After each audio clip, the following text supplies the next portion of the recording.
Bonjour, moi je suis Alain Serge Mokomu, ou alors Mokomu Emi Alain Serge. Je suis journaliste. Mais moi je pense qu'on a besoin réel d'organisation. L'organisation tient de quoi? Un, la cause nationale. Vous ne pouvez pas être dans la situation du Cameroun et être discordant pour ce qui est de la manière de traiter ceux qui nous agressent. Je vais prendre un exemple simple. Regardez la France.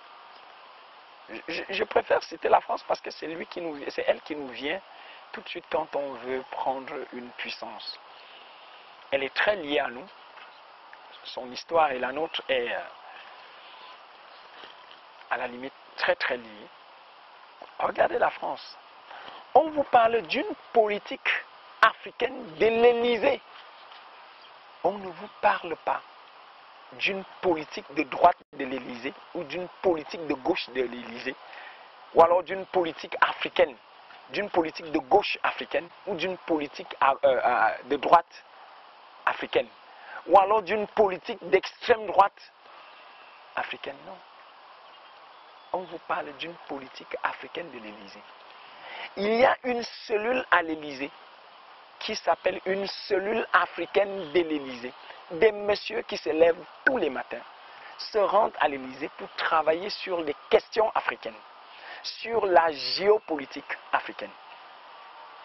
Tous les présidents qui viennent à l'Élysée, qu'ils soient de la gauche ou de la droite, monsieur,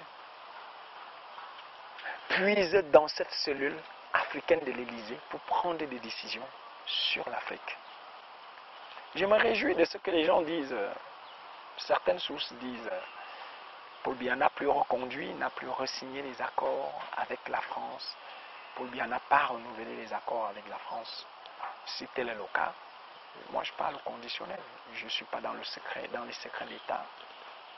Si tel est le cas, ça veut dire que l'Africain a donc l'opportunité, le Camerounais a donc l'opportunité enfin de tracer son chemin à lui, sans avoir besoin de qui que ce soit.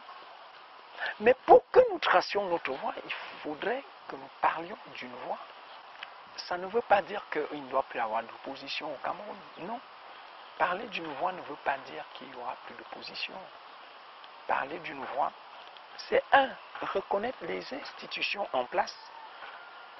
Même si d'aucuns pensent que le président de la République a été mal élu, du moment où la clause électorale fait état du Conseil constitutionnel qui doit valider les élections, dès que ce Conseil constitutionnel a validé les élections, on prend acte. On dit ok,